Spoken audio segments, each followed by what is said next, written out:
Hello everybody and welcome back to the channel. My name is Invin and today what I wanted to bring you guys was a little update on luck, and this is actually coming from the developer blog update on current issues, and it's basically they've gone in depth on what luck actually is in New World, their kind of official standpoint and official view on luck and how it works, and kind of gone into the nuances of how they actually calculate luck as well. So for those of you that have been on the channel for a while now, you will know that I've covered luck in several different aspects. First of all, from how the trophies and stuff work in game in terms of drops, and how generally luck works from our basic understanding of it from playing the game through playtests and of course official release. And then of course we looked at some Reddit posts which were kind of explaining in depth how luck work based off drop percentages when they actually physically tested this with calculations. So now what we've got here to go off is what the official statement is, so I'm going to get into that for you guys to fully clarify everything that we possibly could know or want to know about luck so far, and then obviously keep you guys in the loop going forward with this. Before we jump into today's video, if you are new to the channel, do make sure you're dropping a subscribe down below, as I do upload every single day. So having you here as part of my channel community would be absolutely amazing. Without further ado, we're going to jump into this. So I'm going to read what they've put here. So it says, luck. Thanks for your questions and feedback regarding our luck system. We're happy to provide some more detail here as to how the system works under the hood, so the secrets if you like. There are two ways that we interpret luck. The first is an overall scale that you can think of as a ratio when things occur, or a percentage chance to occur, so 20%, 30%, whatever. And the second is a relative scale that has movable odds range based upon the other values that we add into it. So that'll be things like when you eat food, you've obviously got more base luck than what you have when you've just got 200 mining, which of course is 200 points of luck. If you add the mining food on that, you've got a significantly more. So things like enemies and searchable containers use method 1 above, where anything in their drop list can occur, and your luck stat increases the likelihood of you getting the less common items in that list. In New World's loot model, drop tables are divided up into overall rarities, with the rarer groupings of the items living higher on the roll table than the more common items. There are entire sets of items that drop less frequently than other sets, and equipment is a great example of how we do this. There are collections of equipment that live at the different general possibilities: a common set, family sets, and elite sets. Rarer still are the more context-specific expedition sets and named items. Common items have the broadest possible perk roll variety. Family sets have only slightly narrow perk roll variety and a higher chance to roll perks. And elite sets only come from gold bar elite enemies and have narrower perk rolls and an even higher chance to roll perks. Expeditions items almost always roll the same perks, and named items come with a preset selection of perks that do not roll. So essentially what they're saying there is obviously those higher tier enemies, the bosses, the rare stuff that you can get drop, name drops. When you get into those higher tier ones, you're going to have a smaller selection of things that can come onto those items, so essentially you're guaranteeing it to be a better item. And with those named items specifically, you're always going to get the same stats on those. So if you are grinding for a particular legendary named item, you know that you're going to get those stats and those perks. For example, blessed on a life staff, which is really important. So that's really, really good, as you know they're not going to change. What they are still saying is you can still get good drops from those lower tier, that common and uncommon rarity sets, but there's a big, vast variety of things that can come in terms of the perks and the stats on those weapons, which can make them obviously either good or bad for your particular build. So that's quite interesting. It's kind of what we'd assumed already, but it's nice to have some confirmation on kind of how that works, saying of course that the elite sets only come from the elite plus enemies, which is really, really cool to know.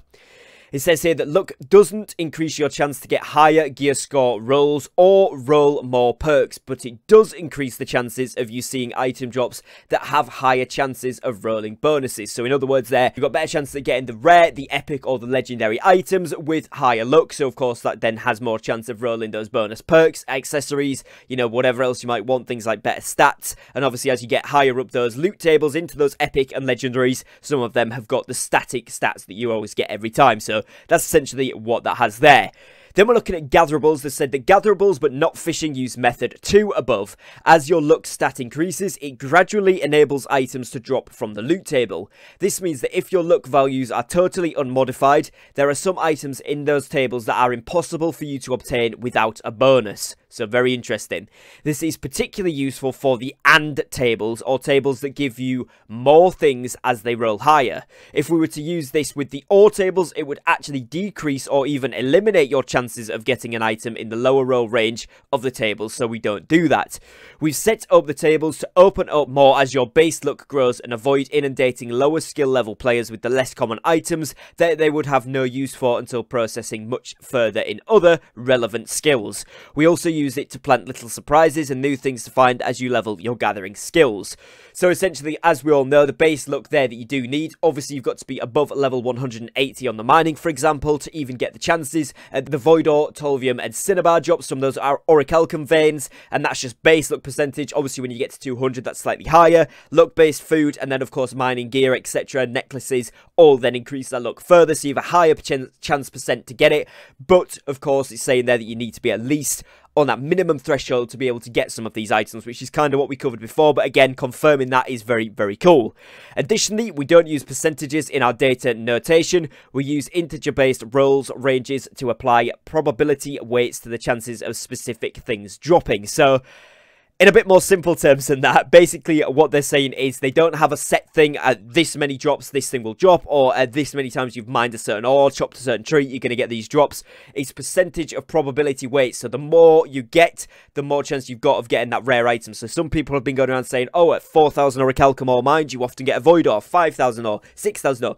So it's going to be slightly different for everybody. It's not a set value is essentially what they're saying there. It's more of a scales of balance. So the more that you mine without getting it, you do have a higher chance to then be getting it there. Obviously the rare drops, but it's not specific. It can be, you know, 10,000 before you get it, and then your next one might be after 2,000 ore. So it's completely kind of luck based, but there is some sort of almost mercy system, it seems what they're saying there. So particularly this part, we use integer-based roll ranges to apply probability weights to the chances of specific things. So what that suggests to me is kind of a mercy system. The more you mine, the less chance you have of going without getting it further. But of course, it's still random, so it can be a lot, sometimes less other times.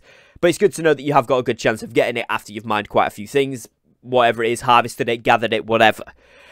So it said here, for instance, let's say the roll range on regular tree is 100,000, because it is, but somewhere above that range, let's say 105,000, is a chance to get a fish. Trees don't drop fish, this is just an example, so obviously it's just kind of making a fun one here. When you chop down that tree with the unmodified luck, you have a 0% chance to get a fish, but if your luck was modified by, say, 10,000, your roll range increases from 0 to 100,000 to 10,000 to 110,000, which gives you roughly a 5% chance to get that fish when you chop down a tree. If you only increase your luck by 5,000, you would have a 0.00001% chance at that fish, but that's why our luck system increases from things like food and equipment are pretty chunky, so we avoid cases where your luck value is stuck in an unfortunate ultra low odds of finding a thing state. So essentially what they're saying is, when you get yourself to level 200, I keep using Orichalcum as an example because most people have grinded for this, you get your Orichalcum veins, 200 is going to be your highest base luck, you add mining food on there, that can be another 2,000 if you do get that tier 5 stuff, then you've got your mining gear, which is a certain percentage overall, usually around 20%, 25%, then you've got your necklace on top of that, you're looking at 30% on top of 4,000 base luck or 400 points of base luck. So then you're getting right up there to those points where you're going to be seeing it between a 5 and 15% chance to get. But as it says there, obviously that's between 10 and 110,000. So it's still a big, vast range of stuff that you've got to mine. It's not going to be quickly, but obviously it's a higher chance, much higher chance than 0.00001. So it's certainly worth doing it, although it still takes a long time. So it's with gatherables in particular, increasing your gathering skill adds base luck to your roll, with level 200 granting a total bonus of 2,000 to your base rolls. There aren't any cases in the game where not having luck bonus will prevent you from getting an item as long as the associated trade skill is at 200.